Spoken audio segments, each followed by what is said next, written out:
మీ business ఏదైనా మీ ఊర్లో promotion చేయాలంటే అది సుమన్ టీవీతోనే సాధ్యం. ఇప్పుడే సంప్రదించండి. ప్రస్తుతం మనం ఎస్ఆర్ యూనివర్సిటీలో థర్డ్ కన్వకేషన్ లో ఈ భాగంగా ఈ రోజు స్పెషల్ గెస్ట్ తో ఉన్నామండి. సతీష్ రెడ్డి గారు, డాక్టర్ సతీష్ రెడ్డి గారు, DRDO సార్. నమస్తే అండి. సుమన్ టీవీ వరంగల్ కి స్వాగతం. థ్యాంక్ యూ మా, ధన్యవాదాలు. 25 డాక్టరేట్లని పొందిన వ్యక్తిని మేము ఈ రోజు కలుస్తున్నాము అంటే చాలా ప్రౌడ్ గా ఫీల్ అవుతున్నాము.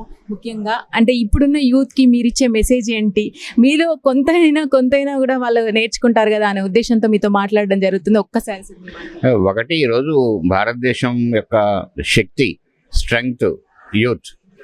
భారతదేశం యావరేజ్ ఏజ్ 28+ ఉంది. అంటే మన దగ్గర ఈరోజు దాదాపు 65% మంది స్కిల్ నేర్చుకునేటువంటి వాళ్ళు, లేకుంటే ఒక పని చేయగలిగేటువంటి వాళ్ళు. ఈరోజు ముఖ్యంగా భారతదేశం యొక్క ప్రగతి యువత మీద ఆధారపడి ఉంది. వీరు ఏ రకంగా వాళ్ళు శాస్త్ర సాంకేతిక రంగాల్లో ముందుకొచ్చి కొత్త ఆవిష్కరణలు చేసి కొత్త విషయాలు కనుక్కున్న తర్వాత భారతదేశం ముందుకెళ్లేందుకు దోహదపడుతుంది. అయితే ఈరోజు మనం చూస్తే గత కొన్ని సంవత్సరాల్లో యువత చాలా అద్భుతంగా రాణిస్తున్నారు. మన భారతదేశంలో ఈరోజు దాదాపు 4,38,00,000 మంది హైయర్ ఎడ్యుకేషన్ చదువుతున్నారు. ఇప్పుడు ప్రపంచంలో ఎక్కడా లేనంతగా మన దగ్గర స్టార్టప్ ఎకో సిస్టమ్ వస్తుంది. మనం చూస్తే 2016లో 460 ప్రాంతాల్లో ఉన్నటువంటి స్టార్టప్స్ ఈరోజు దాదాపు 1,65,000 స్టార్టప్స్ అయ్యాయి. ఇదంతా కూడా యువత చేస్తున్నటువంటివే.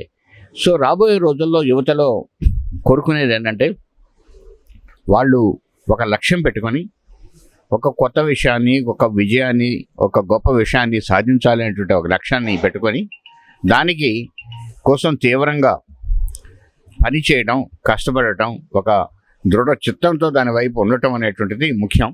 వారు సాధించేటువంటి విజయాల వలనే భారతదేశం రాబోయే రోజుల్లో వికసిత భారత్గా రూపొందుతుంది. సార్, రక్షా మంత్రిగా మీరు ఇప్పుడు శాస్త్రీయ సలహాదారుగా ఉన్నారు కదా, రక్షా మంత్రిలో. అయితే మీకు ఎలా అనిపిస్తుంది? ఒక ఎక్స్పీరియన్స్ మాతో పంచుకోండి, ఈ భారత్ పాక్ ఈ యుద్ధాల గురించి. ఒకటి, భారత డిఫెన్స్ మినిస్ట్రీకి నేను సైంటిఫిక్ అడ్వైజర్గా పనిచేశాను.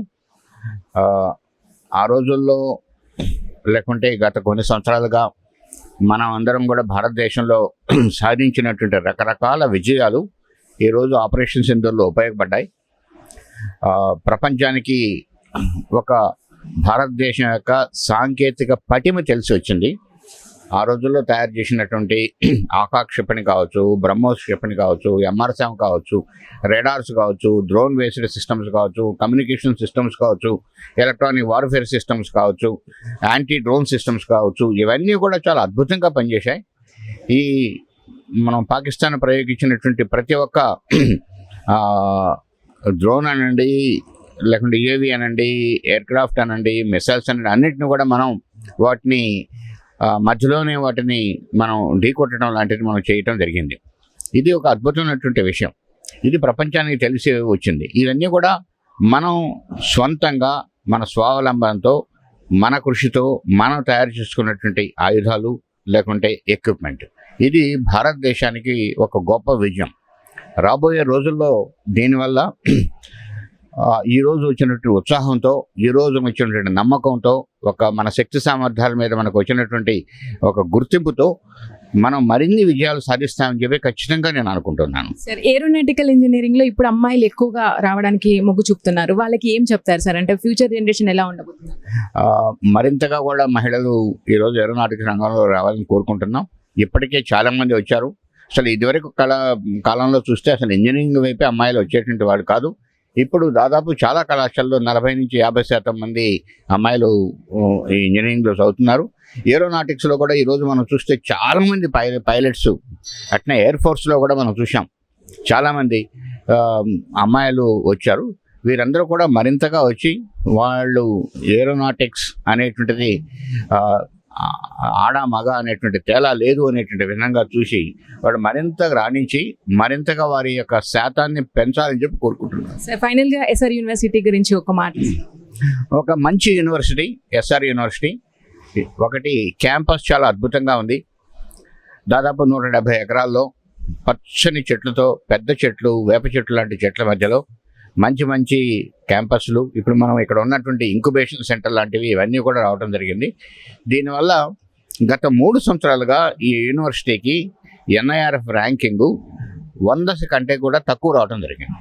దేశంలో అతి కొద్ది ప్రైవేటు యూనివర్సిటీస్కి మాత్రమే ఈ ర్యాంకు 100 కంటే తక్కువ వచ్చినటువంటి పరిస్థితి. సో SR యూనివర్సిటీ ఒకటి కావటం అనేటువంటిది చాలా ఆనందకరమైన విషయం. అందుకనే నేను ఈరోజు ఈ యూనివర్సిటీకి నేను కాన్వకేషన్ రావటం కూడా జరిగింది. రాబోయే రోజుల్లో ఈ యూనివర్సిటీ మరింత వృద్ధి చెంది మరింత ర్యాంకింగ్స్ పెంచుకొని భారతదేశంలోనే ఒక మంచి యూనివర్సిటీగా రూపొందుతుందని ఆశిస్తున్నాను. Thank you so much sir. Thank you.